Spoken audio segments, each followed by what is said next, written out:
Halo, yuk kita langsung aja bedah materi bacaan Anda kali ini. Fokus kita di bab 6 buku Get Better at Anything. Bab ini ngebahas satu anggapan yang, wah, populer banget. Katanya, pikiran atau otak kita itu kayak otot.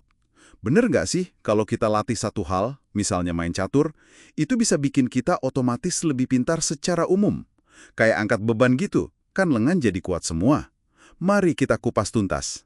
Betul sekali. Ini pertanyaan yang fundamental ya. Seberapa jauh sih belajar satu skill spesifik, katakanlah bahasa baru, atau mungkin musik, seberapa jauh manfaatnya itu bisa nular ke area lain yang kelihatannya nggak nyambung sama sekali. Nah, bab ini dalam banget menggali riset soal transfer belajar. Sejauh mana sih pembelajaran itu bisa nyebrang antar domain? Penting ini karena ngaruh ke cara kita belajar. Dulu kan ada gagasan itu ya, namanya disiplin formal. Populer banget. Idenya, kalau kita belajar hal-hal yang dianggap berat, kayak bahasa Latin atau logika, matematika tingkat tinggi gitu, itu katanya bakal ngelatih pikiran kita secara keseluruhan. Jadi lebih kuat, lebih disiplin buat ngerjain apa aja. Kedengarannya masuk akal banget kan? Iya, intuitif ya kedengerannya. Tapi ternyata gagasan ini mulai goyah di awal abad ke-20. Ada satu psikolog namanya Edward Thorndike, dia yang mulai meragukan. Oh, Thorndike. Gimana dia menentangnya? Jadi Thorndike ini melakukan banyak eksperimen. Dan hasilnya justru melawan ide pikiran kayak otot tadi. Dia lalu ngusulin teori namanya teori elemen identik. Intinya gini, transfer belajar dari satu tugas ke tugas lain itu hanya terjadi kalau kedua tugas itu punya elemen atau komponen spesifik yang sama persis, sama plek, bukan cuma mirip-mirip ya. Oke, sama persis.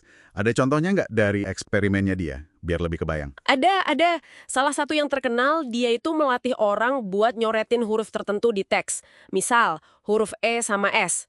Terus dia tes, latihan ini ngebantu nggak sih kalau orang itu disuruh nyoret huruf lain? Misalnya I sama M, atau kombinasi E sama R. Terus hasilnya di mana? Hasilnya, yaitu tadi, latihan nyoret E dan S itu memang sedikit ngebantu buat tugas nyoret E dan R. Kenapa? Karena ada elemen E yang sama kan? Tapi buat tugas nyoret I dan M yang hurufnya baru semua, hampir nggak ada efeknya sama sekali. Jadi manfaatnya spesifik banget, di elemen yang dilatih aja. Wah, oke. Jadi Thorndike udah nantang ide ini seabad lebih ya? Terus riset-riset yang lebih baru gimana? Mendukung dia juga? Sangat mendukung. Ada studi besar, namanya meta-analisis. Itu gabungan banyak studi gitu. Dilakukan oleh Sela and Gobet. Mereka lihat efek ngajarin catur sama musik ke anak-anak.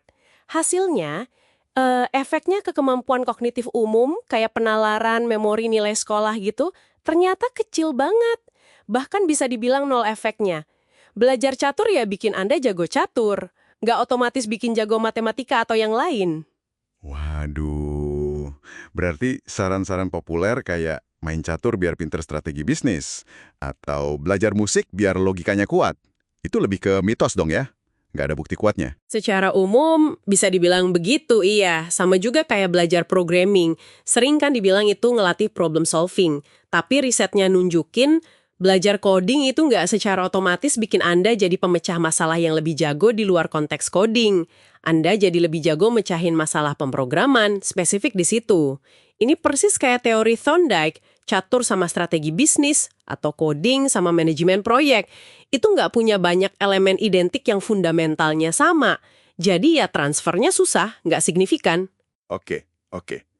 Terus kalau dari kacamata ilmu kognitif modern gimana? Ada teori yang ngejelasin kenapa transfer belajar ini terbatas banget. Besar dari aturan produksi. Bayangin aja kayak instruksi mental yang spesifik banget. Formatnya jika maka. Kayak pas nyetir ada aturan jika lampu merah, maka injak rem. Jika mobil depan pelan, maka kurangi kecepatan. Nah, setiap skill yang kompleks kayak bahasa, matematika, nyetir, itu terdiri dari ribuan aturan-aturan mikro kayak gini. Jadi keahlian itu lebih kayak kita punya banyak banget alat spesifik di kotak perkakas mental kita ya. Bukan sekedar punya satu lengan super kuat. Betul, analogi kotak perkakas itu jauh lebih pas daripada analogi otot. Punya palu yang bagus nggak otomatis bikin Anda jago pakai gergaji kan?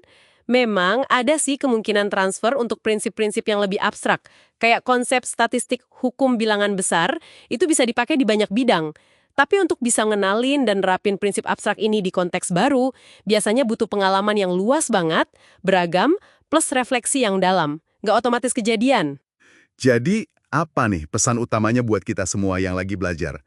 Kalau bukan ngelatih otot otak, terus fokusnya kemana? Pesan utamanya kita perlu geser fokus sih, daripada ngarep ada satu latihan ajaib yang bikin kita pinter di semua hal, lebih baik kita investasikan waktu buat bangun basis pengetahuan yang luas di berbagai bidang, dan juga melatih secara spesifik keterampilan-keterampilan yang memang relevan dan pengen kita kuasai.